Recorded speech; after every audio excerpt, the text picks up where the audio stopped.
I have one more piece for you. It's a quote from your boy, Yeah, who's my boy? John Carpenter. Oh, okay, yeah.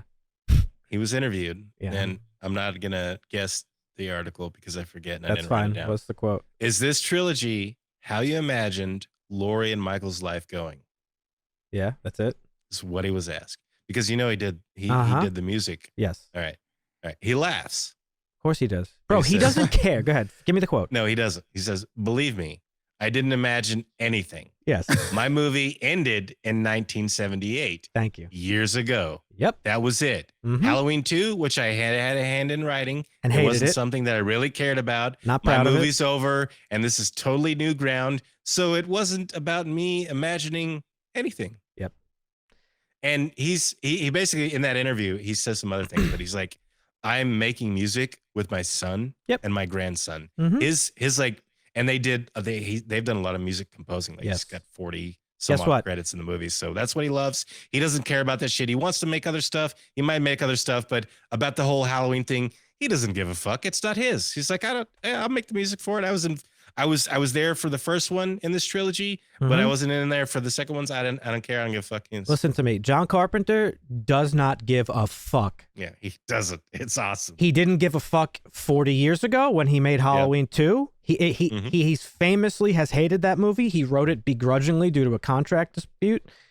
He doesn't give a fuck. He wants to sit home and play video games because he loves video games, and he wants to make music.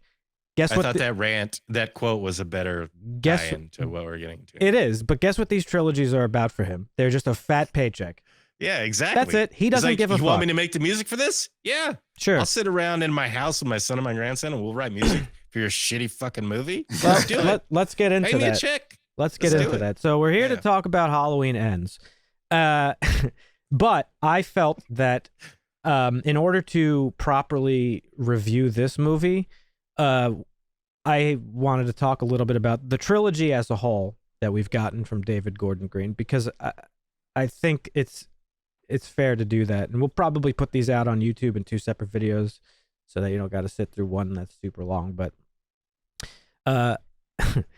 this is one of the most divisive things I've seen on the internet in recent memory. Like, this is up there with The Last of Us 2, with She-Hulk now. Like, it's fucking wild out there on these streets.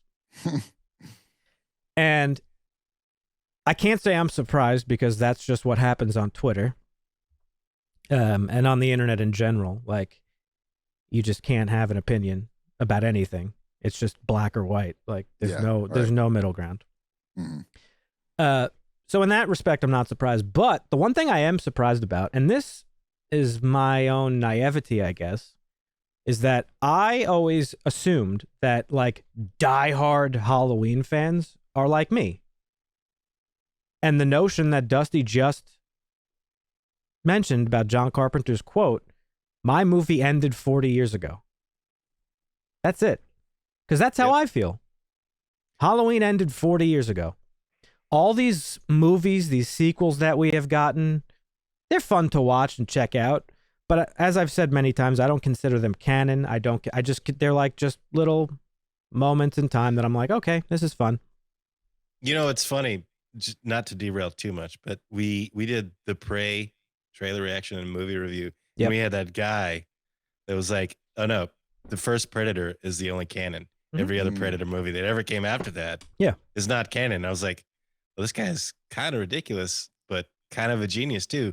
But that's Dan's opinion on the whole Halloween franchise as well. Like, the first one is the only one that counts. It doesn't fucking matter. Yep. The rest of it's bullshit. I get the notion, but now here's the thing, right? I'm not here I don't want to gatekeep, because there's fandoms in general are very gatekeepy. They're very fucking preachy and pretentious, and people like, this is how you should like this thing.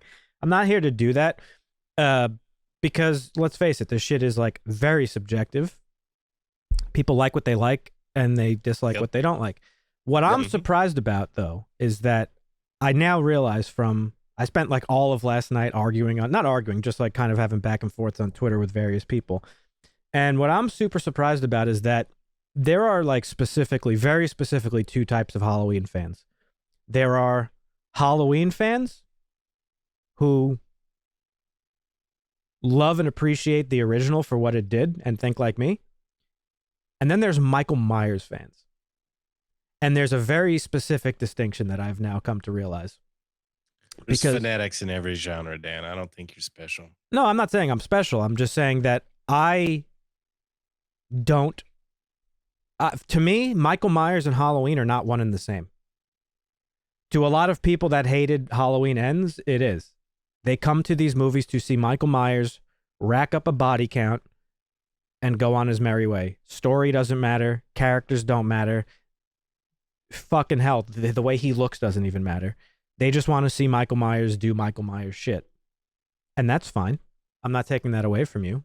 But my perspective, and a lot of the people that enjoyed this film, is this fucking franchise is stale. It's been stale for a long fucking time.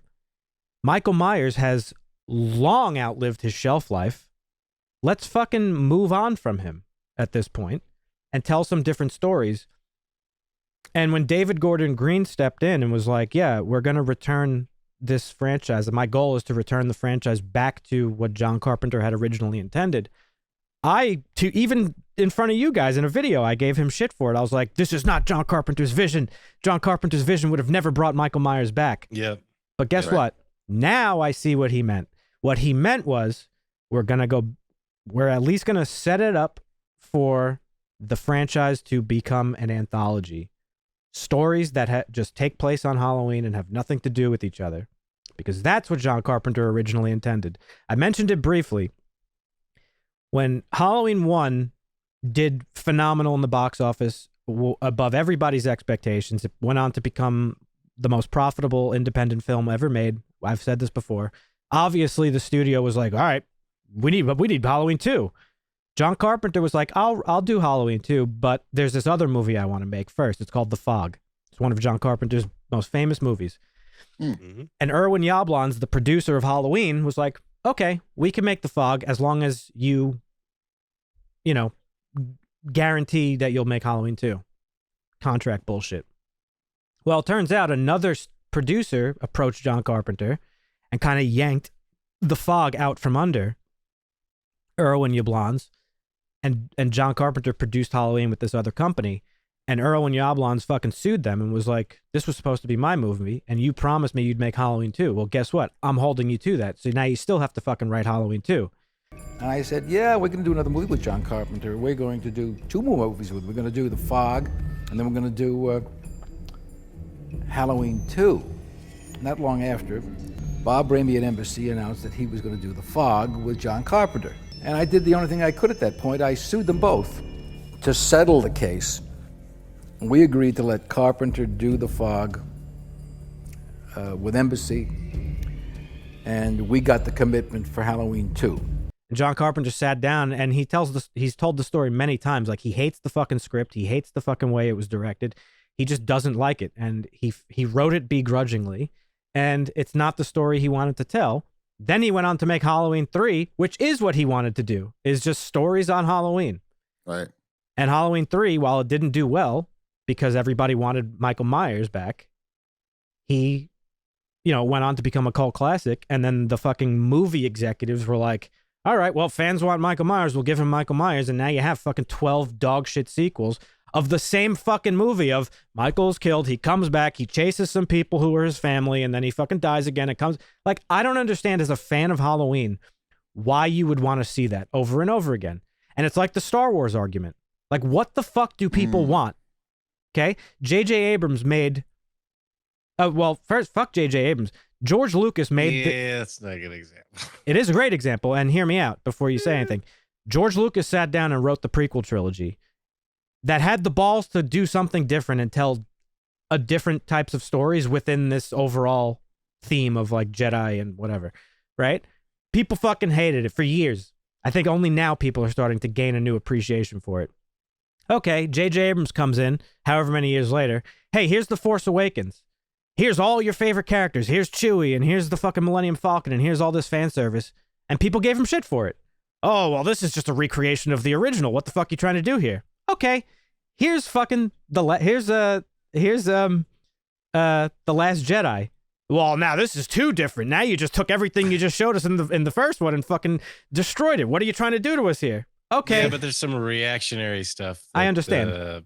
Point I'm making is that the people who didn't like this movie wanted a Michael Myers movie. They didn't get that. They got what is essentially a fucking anthology film. And the reason I wanted to talk about the trilogy first before we actually get into the review proper is that a lot of the complaints I'm seeing is like, in their effort to deny the fact that they only show up to see Michael Myers, they're like, yeah, but like, this isn't the type of story that you fucking throw in as the end of your trilogy. Like, it's, and I'm kind of like, okay, yeah, there's certain criticisms there that I get behind.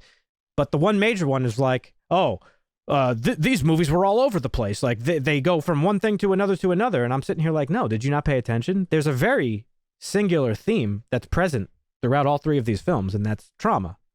In Halloween 2018, we meet Laurie 40 years after this terrible thing that happened to her. She's lived her life in fear of this guy coming back. She's prepared for it. She's ruined every relationship she's ever had with her family members, loved ones, love interests, all sorts of shit, and she never lived a life. In Halloween Kills, the exploration of trauma is now on the town of Haddonfield because they also dealt with this. How scary would that be if some fucking psychopath butchered a bunch of kids in your fucking town and is still out there? And Halloween Kills is the exploration of that. Yes, they break for 20 minutes to explore some very heavy-handed fucking social commentary about mob mentality and then go back into the movie. But overall, that's what that movie's about. It's about how multiple people deal with trauma differently. And then now when Halloween Ends, it's how that trauma affects other people who have nothing to fucking do with it just because of everybody else around them. And that's who Corey's character is. All the fears and the anger and the hate that this town has because of this event that happened fucking 44 years ago is projected onto this kid. And we see how that affects him. So don't sit here and tell me that there's no fucking like cohesive through line. There is. It's pretty obvious. Well, thank you. Even as a Halloween noob. Right. All right. So I will say that when you think of it in the terms where you laid it out, it makes total sense. Yes, this is about trauma. Yeah. When you look at bigger picture outside the box, okay, that makes some sense. But when you look at like the new film as an individual film, there's a lot of shit. Oh, 100%. Like, yeah. What the fuck is Listen, going on here? Don't take anything it's I confusing. No, yeah, it is. Don't take anything I said as a defense of these three films. These three films are very sloppy. They're rudderless at times. They're directionless. They don't seem focused in terms of like having a singular vision. But I think at the end of the three, with that particular theme, I think they did stick the landing on that specifically. Again, that's not to say that it's not a messy fucking sloppy trilogy. It is. But yeah, that's if you can be object enough to sit back and look at it but after the fact and then rewatch it and maybe enjoy it even more after looking at it that way. But again, like when you view it as an individual film, it's very 100% jarring. Jarring. I just wanted to address that one particular criticism because in my travels on the internet the last couple of nights, the people that hated the movie are mad that Michael Myers is barely in it. The people that liked the movie are happy that they decided to try something new. And guess what, folks? However sloppy this movie is, people are like, you know, these filmmakers knew what they were fucking doing, and I'm going to tell you why. Halloween 2018 uses almost an identical title intro.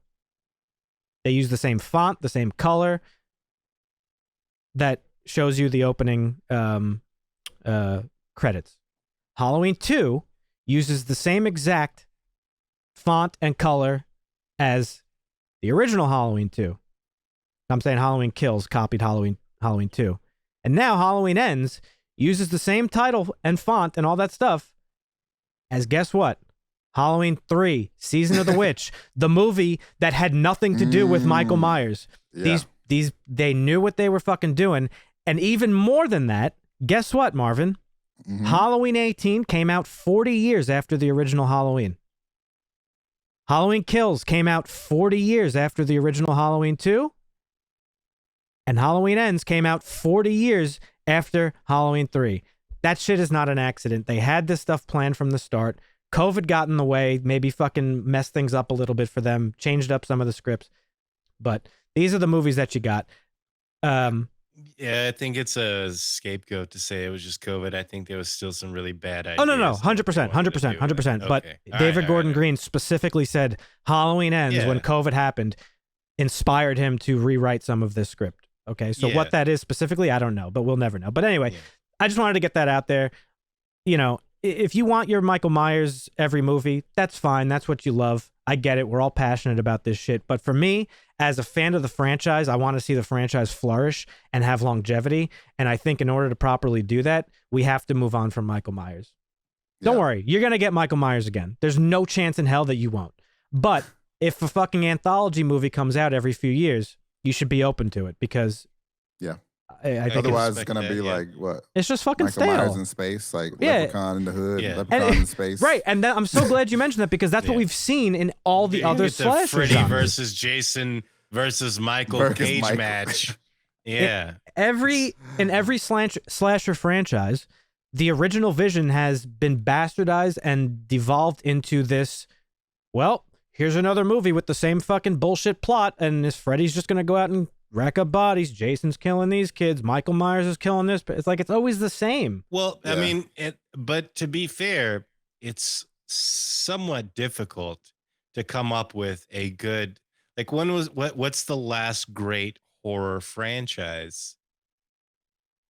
I mean, I am of the opinion that the time of horror franchises is over. It's not the 80s anymore. I mean, but Saw was not an 80s franchise. No, I know that, but that was very successful. Yeah, that would probably come to mind as like the most successful franchise. They tried it with Insidious, The Conjuring, Annabelle, The Ring. Yeah, but none of these are good though. Like, whether they do good in the box office is one thing, but like, you know, it is what it is. Anyway, I just wanted to say that about the trilogy itself. I hope it made some sort of sense.